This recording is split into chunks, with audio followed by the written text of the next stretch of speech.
최선희 전도사님과 함께하는 매일 성경 큐티. 교회 여러분 안녕하십니까? 2월 1일 주일입니다. 요한복음 1장 1절부터 18절 말씀을 묵상하겠습니다. 태초에 말씀이 계시니라. 이 말씀이 하나님과 함께 계셨으니 이 말씀은 곧 하나님이시니라. 그가 태초에 하나님과 함께 계셨고 만물이 그로 말미암아 지은 바 되었으니 지은 것이 하나도 그가 없이는 된 것이 없느니라. 그 안에 생명이 있었으니 이 생명은 사람들의 빛이라. 빛이 어둠에 빛이 돼 어둠이 깨닫지 못하더라. 하나님께로부터 보내심을 받은 사람이 있으니 그의 이름은 요한이라. 그가 증언하러 왔으니 곧 빛에 대하여 증언하고 모든 사람이 자기로 말미암아 믿게 하려 함이라. 그는 이 빛이 아니요 이 빛에 대하여 증언하러 온 자라.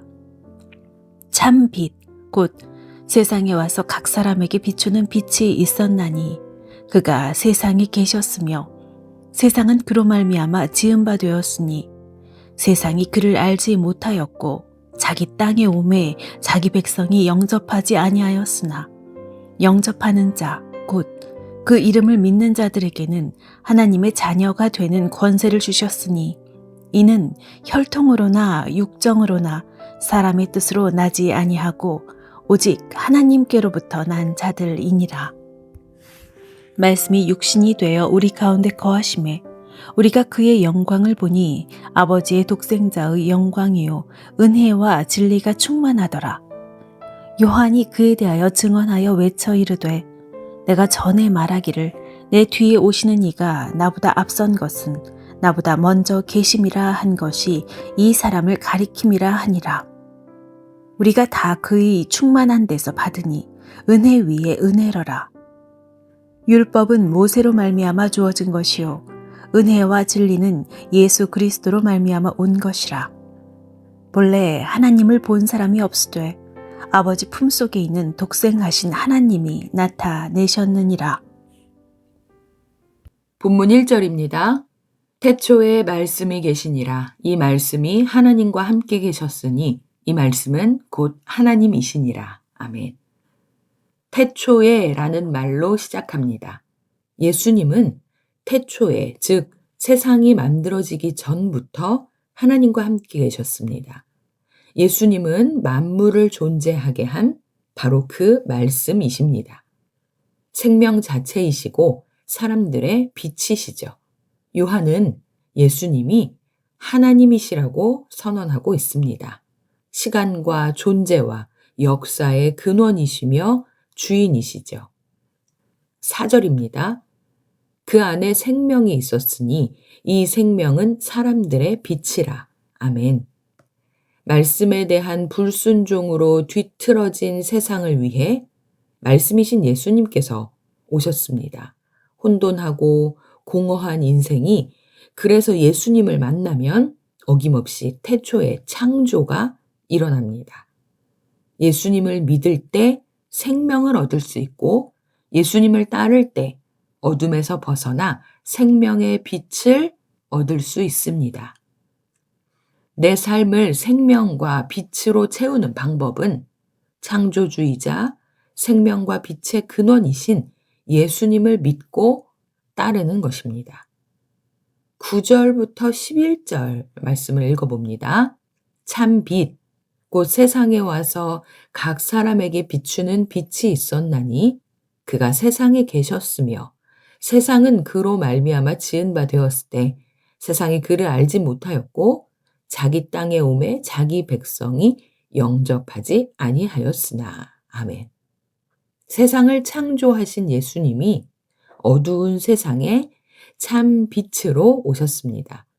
한 사람도 예외 없이 각 사람에게 그 빛을 비추셨습니다. 하지만 어둠에 깊이 빠진 이 세상은 그 빛을 알아보지 못합니다. 아니, 알고도 거절합니다. 그분을 마땅히 영접해야 할 이스라엘 백성마저 외면합니다. 그럼에도 그 빛은 끊임없이 어둠을 향합니다. 12절입니다. 영접하는 자, 곧 그 이름을 믿는 자들에게는 하나님의 자녀가 되는 권세를 주셨으니. 아멘.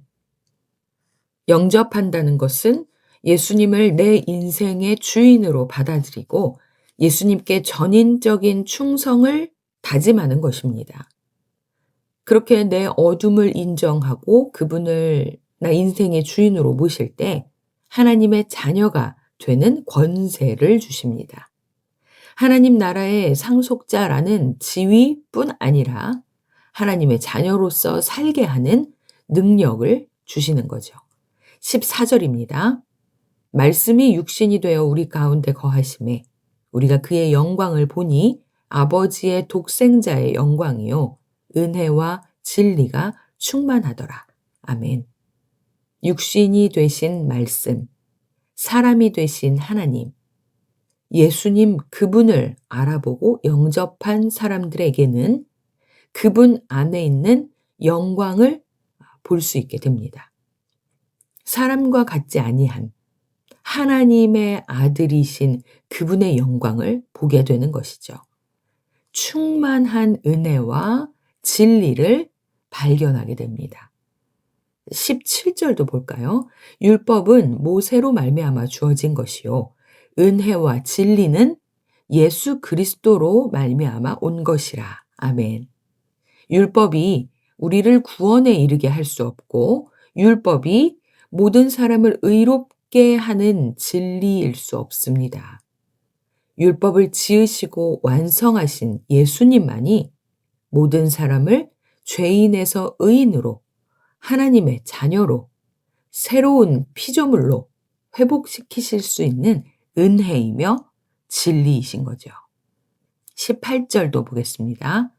본래 하나님을 본 사람이 없으되 아버지 품속에 있는 독생하신 하나님이 나타내셨느니라. 아멘. 예수님이 말씀의 현존이고 그분의 삶은 하나님에 대한 완벽한 해석입니다. 우리가 예수님을 나의 구주요 주인으로 영접하게 된 것은 인생 최고의 선물이고 기적입니다. 말할 수 없는 하나님의 은혜를 받을 수 있게 하신 은혜인 거죠. 그러니 우리는 이 빛이신 예수님을 따라 빛의 자녀답게 살아야 합니다. 예수님을 계속해서 내 마음의 중심에 모시고 계속해서 예수님 의지하며 그분의 말씀에 순종하며 사는 것입니다. 세상에 내 안에 있는 빛을 비추고 내 안에 있는 은혜를 주변에 흘려보내는 것입니다. 이것이 하나님의 자녀된 자의 권세입니다. 세상 사람들과 같이 나의 이름을 높이는 권세가 아니라 하나님의 자녀로서 나타낼 수 있는 권세인 것이죠. 세상을 이기는 권세입니다. 나를 바꾸고 세상을 바꾸는 하나님의 자녀답게 살아갑시다. 주일, 가정을 위한 기도. 가정마다 함께 큐티하며 말씀을 나누게 하시고 묵상과 고백과 결단이 가정 안에 늘 가득하게 하옵소서. 부모에게 하나님을 사랑하는 영적 리더십이 있게 하시고 자녀들에게는 부모의 신앙을 잘 배우는 겸손이 있게 하옵소서. 가정 안에서 서로를 귀하게 여기며 서로에게 버팀목이 되어주고 힘이 되어줄 수 있는 가정이 되게 하옵소서. 주의 자녀로 산다는 것은 바다 위로 걸어가는 것, 내 온몸을 덮쳐오는 폭풍 속에서 잠잠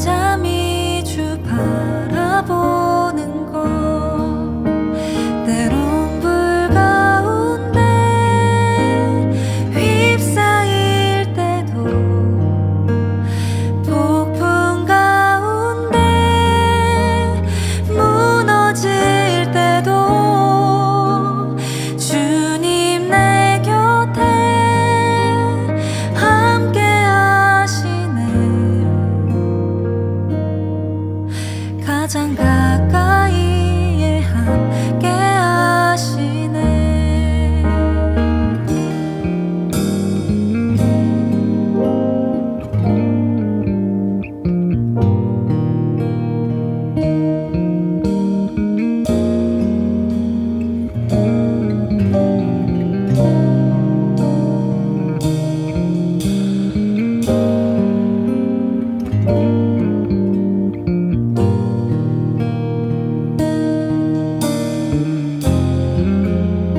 우리 다 같이 찬양하겠습니다. 주의 자녀로 산다는 것은, 주의 자녀로 산다는 것은 나도 그들을 용납하는 것, 나를 위해 달리신 십자가 사랑, 그 사랑으로 살아가는 것. 다시 한번 주의 자녀로 산다는 것은 주님과 함께 동행하는 것, 주께서 지신 십자가 기꺼이 지고 주와 함께 걸어가는 것, 때론 불 가운데 휩싸일 때도, 폭풍 가운데 무너질 때도 주님 내 곁에 함께 하시는, 가장 가까이에 함께 하시네. 때론 불 가운데 휩싸일 때도, 폭풍 가운데 무너질 때도 주님 내 곁에 함께 하시네. 가장 가까이. 다시 한번 찬양하겠습니다.